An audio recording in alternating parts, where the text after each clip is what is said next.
அதிமுக பாஜக கூட்டணி 40 தொகுதிகளை எதிர்நோக்கும் பாஜக கூட்டணியில் ஏற்பட்ட திடீர் விரிசல்.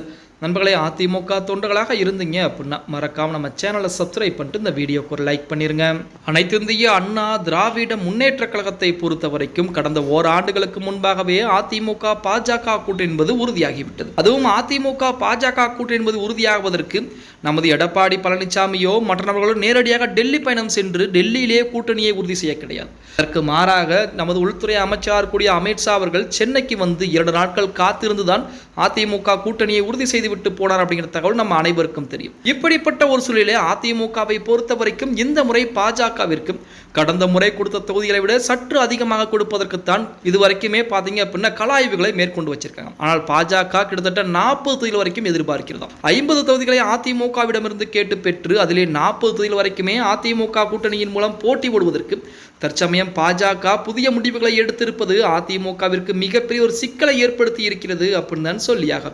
அதாவது ஒவ்வொரு சட்டமன்ற தொகுதி வாரியாக, அதாவது ஒரு மாவட்டத்திற்கு ஒரு தொகுதிகள் என மொத்தமாக 34 தொகுதிகள், அது மட்டுமல்லாமல் கோவில் நகரங்கள் என அதில் ஒரு 6 தொகுதிகள் என மொத்தம் 40 தொகுதிகளை பாஜக அதிமுகவிடம் கேட்டுக்கொண்டு, ஆனால் அமித்ஷாவை பொறுத்த வரைக்கும் 40 தொகுதிகள் வேண்டும் என கேட்டாலும் அதிமுக 20 தொகுதிகளுக்கு மேல் ஒதுக்க முடியாது என எடப்பாடி பழனிசாமி கரார் காட்டிக் கொண்டிருக்கிறார். 30 தொகுதிகளை கூட்டணி கட்சிகளுக்கு ஒதுக்க வேண்டும் என பாஜக கோரிக்கை வைத்திருப்பதாக சொல்லப்படுகிறது. கடந்த சில தினங்களுக்கு முன்பு வெளியான தகவலின்படி ஒரு மக்களவை தொகுதிக்கு ஒரு சட்டமன்ற தொகுதி என பாஜக கேட்பதாக சொன்னார். குறிப்பாக கன்னியாகுமரி, கோவை, சென்னை உள்ளிட்ட பகுதிகளில் கூடுதலாக சீட்களை தர வேண்டும் எனவும் 40 சீட்டுகளுக்கு மேல் பாஜக என்பது எதிர்பார்த்து காத்து, ஆனால் 20 சீட்டுகளுக்கு மேல் ஒதுக்க முடியாது என எடப்பாடி பழனிசாமி திட்டவட்டமாக கூறினார். இது ஒருபுறம் இருக்க தற்போது மேலும் ஒரு தகவல் என்பது வெளியாகி இருக்கிறது. அதாவது ஆன்மீக நகரங்கள் பாஜக செல்வாக்கா இருக்கும் பகுதிகள் என அதிக தொகுதிகளை பாஜக கேட்பதாக இது தொடர்பாக ஒரு லிஸ்டை அமித்ஷா தமிழக பாஜக தரப்பு மூலம் எடப்பாடி பழனிசாமி கொடுத்திருப்பதாக சொல்லப்பட்டு கொண்டிருக்கிறது. அதில் பெரும்பாலானவை அதிமுக அல்லது அதிமுக வலுவாக இருக்கும் தொகுதிகளாக இருக்கக்கூடிய வாய்ப்பு என்பது அதிகமாகவே இருக்கிறது அப்படின்னு. அந்த வகையிலே காஞ்சிபுரம், ஸ்ரீவில்லிபுத்தூர், பழனி, ஸ்ரீரங்கம், மதுரை, திருவாரூர், கும்பகோணம் உள்ளிட்ட தொகுதிகளை பாஜக கேட்படுறாங்க.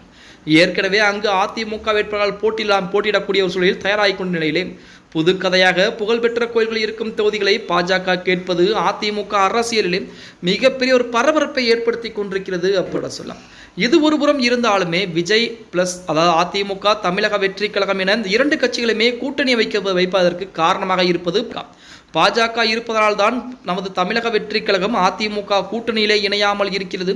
தமிழக வெற்றி கழகம் மட்டும் அதிமுக கூட்டணிக்குள்ளே வந்துவிட்டால் கண்டிப்பாக திமுக மிகப்பெரிய ஒரு தோல்வியை சந்திக்கும் அப்படிங்கிற எந்த விதமான மாற்று கருத்தும் கிடையாது. பொறுத்திருந்து பார்க்கலாம் பாஜகவிற்கு எத்தனை தொகுதிகளை அதிமுகவின் மூலம் ஒதுக்கப் போகிறார்கள் அப்படிங்கிறத. ஓகே காய்ஸ், வீடியோ பிடிச்சிருந்தா மறக்காமல் லைக் பண்ணிருங்க. அப்படியே 40 தொகுதிகளை பாஜகவிற்கு ஒதுக்கலாமா, ஒதுக்கினாலும் வெற்றி வாய்ப்பு என்பது இருக்கிறதா இல்லையா அப்படிங்கிறத உங்களுடைய கருத்துக்களை கீழே கமெண்ட் பாக்ஸில் பதிவு நண்பா.